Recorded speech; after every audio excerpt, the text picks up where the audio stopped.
আজ ৭৯তম স্বাধীনতা দিবস, তবুও যেন নিজের স্বাধীনতা নেই ধূপগুড়ির তাপসের। এখনো অন্যের সাহায্য নিয়েই চলতে হয়। ভাগ্যের পরিহাসে আর্থিক অনটনের শয্যাশায়ী একসময়ের দাপুটে ফুটবলার ও ফুটবল রেফারি তাপস রায় জলপাইগুড়ি জেলার ধূপগুড়ি ব্লকের ঝাড়ালতা ১ নম্বর গ্রাম পঞ্চায়েত সংলগ্ন পশ্চিম ডাঙ্গাপাড়ার বাসিন্দা। ছোটবেলা থেকে খেলাধুলোয় তার আগ্রহ এতটাই যে খুব অল্প সময় উত্তরবঙ্গের ফুটবল জগতে জায়গা করে নিয়েছিল রাজ্য, জেলা সহ ব্লকের বিভিন্ন ফুটবল মাঠে। ১৯৯৩ সাল থেকে ফুটবল দুনিয়ায় তার পথ চলা শুরু। তারপর প্রশিক্ষণ নিয়ে ফুটবলের দুনিয়ায় একজন সুদক্ষ রেফারি হিসেবে রাজস্থানের বিভিন্ন খেলা পরিচালনা করেছিলেন। রেফারির জগতেও তাপস নামটা যথেষ্ট ছিল তার পরিচিতি দেওয়ার। সমস্ত কিছু নিজের ছন্দেই চলছিল, কিন্তু হঠাৎই ২০১৬ সালে যৌবন অবস্থাতেই স্ট্রোক করেন তিনি। একে একে ৩বার স্ট্রোক। পরিবারের লোকজন চিকিৎসার জন্য জলপাইগুড়ি জেলা হাসপাতালে নিয়ে যায়। পরবর্তীতে শিলিগুড়ি, তারপর কোনো কুলকিনারা না পেয়ে সুদূর ব্যাঙ্গালোরে নিয়ে যায়। কিন্তু ভাগ্যের নির্মম পরিহাসে প্যারালাইজড হয়ে দুটো পাই অচল হয়ে যায়। করোনা মহামারীর মতো রোগ যখন উত্তরবঙ্গে ছড়িয়ে পড়ে, ঠিক সেই সময় থেকেই তিনি একেবারে শয্যাশায়ী হয়ে পড়েন। তারপর থেকে তার ভরসা একটা হুইল চেয়ার, তাও বর্তমানে দীর্ঘ কয়েক বছর ধরে ব্যবহারের ফলে অকেজো হয়ে রয়েছে। একসময়ের এই দাপুটে ফুটবলার রেফারির দাম্পত্য জীবন আসেনি। অবিবাহিত হয়, মা বাবা ছাড়া তাকে দেখভাল করার আর কেউ নেই। এই মুহূর্তে দাঁড়িয়ে উন্নত চিকিৎসা করালে হয়তো তাপসবাবু আবার দাঁড়াতে পারবেন, হয়তো আবার ফুটবল জগতে তাকে দেখা যেতে পারে, কারণ জীবনের প্রায় অর্ধেকটা সময় এখনো তার রয়ে গেছে। পরিবার, প্রতিবেশী, মা বাবা সহ তিনি স্বয়ং নিজেও চাইছেন সরকারি সুযোগ সুবিধা অর্থাৎ আর্থিকভাবে তাকে কেউ সহযোগিতা করুক এবং তার চিকিৎসা ভালোভাবে হোক। আমরা নিউজ বরাবর এই ধরনের সমস্যার কথা প্রশাসনের সামনে তুলে ধরি।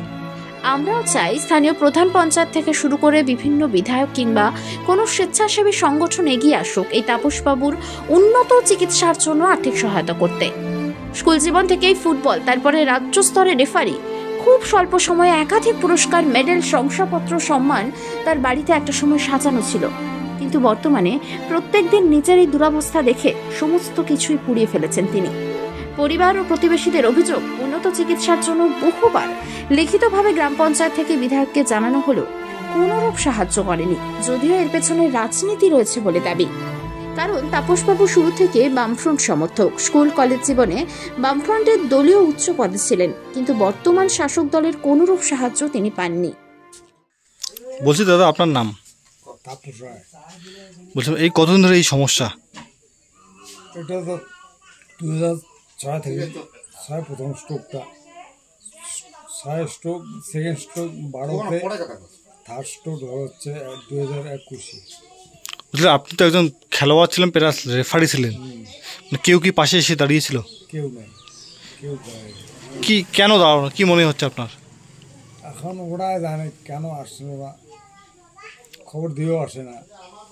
বলছি কীভাবে চলছেন তাহলে আপনি এখন? খুব পরিস্থিতি খারাপ, কি বলবো, বিছানা থেকে উঠতে পারি না এই ধরনের সাহায্য ছাড়া। কীভাবে চিকিৎসা করাচ্ছেন? চিকিৎসা বাড়ির যা ছিল সব শেষ? সব শেষ। স্থানীয় প্রশাসন, পঞ্চায়েত প্রধান কেউ আসেনি, তো বলছেন আপনি তো একজন খেলোয়াড় প্লাস রেফারি ছিলেন, সে জায়গায় দাঁড়িয়ে কোনো রেফারি অ্যাসোসিয়েশনের তরফ থেকে কেউ আসছিল? না, আসেনি। কেন আসেনি, কি মনে হচ্ছে? কেন আসেনি ওরাই জানুক, আমি তো ওদিকে খবর দিছি আমি অসুস্থ, আসেনি। জানার পরেও আসেনি। কি চাইছেন আপনারা? আমি চাইছি কোনো একটা সংস্থাগত দিক থেকে আমাকে সাহায্য করুক একটু, যাতে আমি একটু রিলিফ, সুস্থ হয়ে ওঠেন। হ্যাঁ, সুস্থ ওঠার জন্য তো চেষ্টা করতেইছি অবিরত। মানে আপনি কি হাঁটাচলা করতে পারেন না? দাঁড়াতে পারি না। কীভাবে চলেন মূলত? চলি মানে আমাকে ওই ভাইসটা কোলা করে বাইর করে চেয়ারে বসা দেয়। কে কে আছে পরিবারে? বাবা, মা, ভাই, ভাইসটা। বলছে যে বাবা মা আছে, এই বাবা মা সাহায্য নিয়ে চলছেন, একদিন গেলে তো বাবা মা চলে যাবে, কীভাবে চলবেন কি মনে হচ্ছে? কতটা কষ্ট হবে? চলা মুশকিল হয়ে যাবে। কি চাইছেন সরকারের কাছে? সরকার আমাকে একটু সাহায্য করুক যাতে আমি ভালো হই, এইটাই চাইছি। আপনার নাম? তাপস রায়। এটা কোন এলাকা? এটা পশ্চিম ডাঙ্গাপাড়া। কি নাম আপনার? কেন দাঁড়ায়? কি সমস্যা আপনার ছেলের? আমার ছেলে তো স্ট্রোক করে বাস সাইডটা একদম চলে গেছে। ওদিক থেকে তো 2003-এ শুরু হয়েছে এবং 6-এ ধরো 6-এ আবার করোনার সময় স্ট্রোক করছে, তখন থেকে শয্যাগত। এখন অন্যের হেল্প ছাড়া ও তো চলতে পারে না, বসতেও পারে না, কোলে করে উঠাতে হয়, হুইল চেয়ারে বসাতে হয়। বলছি আপনারা যতদিন আছেন বাবা মা যতদিন আছেন ততদিন তো সেবা করবেন, পরবর্তী কি হয়ে চলবে? পরবর্তীতে ওইটাই তো চিন্তা। এখন ভাই ভাইস্তা এদেরই উপর নির্ভর। উনি কি বিয়ে করেছেন? হ্যাঁ, না তাপস বিয়ে করেনি, মানে যার সমস্যা তিনি বিয়ে করেননি? বিয়ে করেনি। 2003 সাল থেকে এই সমস্যা। এই সমস্যা। কেউ কি পাশে এসে দাঁড়িয়েছিল? না, কেউ পাশে এসে দাঁড়ায়নি। কি চাইছেন আপনারা?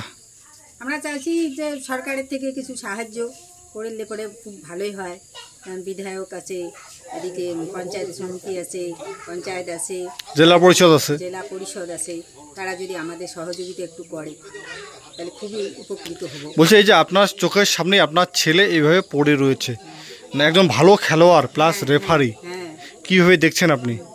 কিভাবে মানে দুঃখে দেখে ছেলেকে তো আর ফেলতে পারবো না, কাজে বাবা মার যা কষ্ট হয় সে তো কাউকে বলে বুঝাতে পারবো না। মানে চিকিৎসা কি চলছে? চিকিৎসা টুকিটাকি চলছে। আগে তো এসে প্রথমে জলপাইগুড়ি, তারপরে শিলিগুড়ি, প্যারামাউন্ট, ডাক্তার চ্যাং, মানে বহু জায়গায় দেখাচ্ছেন? বহু জায়গায় দেখাইছি। ভেলোর নিয়ে গেছি, ব্যাঙ্গালোর নিয়ে গেছি, কিন্তু কোনো। কি সমস্যা মূলত আপনার ছেলের? এই স্ট্রোক করছে, ব্রেন স্ট্রোক। ওই থেকে এখন ব্রেন স্ট্রোক করার পরে ডাক্তার প্যারামাউন্টে যখন প্রথম করলো অপারেশনের ব্যাপার, কিন্তু মলয় চক্রবর্তী তিনি অপারেশনও করলেন। বলছে স্থানীয় প্রশাসন, প্রধান পঞ্চায়েত কেউ কিছু দেখছেন? না, কেউ কিছু দেখেনি। তাহলে ভোটের সময় তো ভোট নেতারা আসে বাড়িতে? নেতারা আসে তো, ভোটের সময় মন ভুলানো কথা বলে ভোটটা নেয়। এই মানে তারপরে কোনো কাজ হয় না? তারপরে কোনো কাজ নেই, তারপরে কোনো খবরই নেই না। বলছি 26-এ বিধানসভা নির্বাচন কিভাবে দেখছেন? কিভাবে দেখছেন?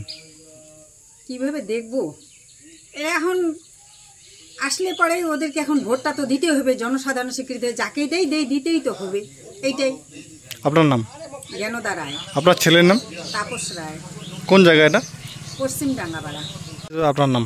আমার নাম কৈলাস চন্দ্র রায়। বলছি এই পরিবারে একজন রেফারি প্লাস ভালো ফুটবলার দীর্ঘদিন ধরে শয্যাশায়ী অবস্থায় আছে, কীভাবে দেখছেন বিষয়টা? এটা বিষয়টা তো খুবই সিরিয়াসলি। ও 2005-06 থেকে বিছনায় শয্যাগত হয়ে আছে। অনেক ট্রিটমেন্ট করলো, ট্রিটমেন্ট করার পরেও ও উঠে দাঁড়াতে পারতেছে না। এই মুহূর্তে তো চলার ওর সামর্থ্য নাই, অলরেডি বিছনায় শুয়ে থাকে এবং ওদের যে আর্থিক অবস্থা খুব এটা ভালো না। যা ছিল সব ওনার পিছনে চিকিৎসাতে শেষ হয়ে গেছে। এখন আমরা চাচ্ছি যে স্থানীয় প্রধান পঞ্চায়েত, বিধায়ক, স্থানীয় প্রশাসন যদি ওর প্রতি একটু পাশে এসে দাঁড়ায়, আশ্বাস দাঁড়ায়, হ্যাঁ, তাহলেই হয়তো একটু আশার আলো দেখতে পারবে। বলছি কতদিন ধরে ওনার এই সমস্যা?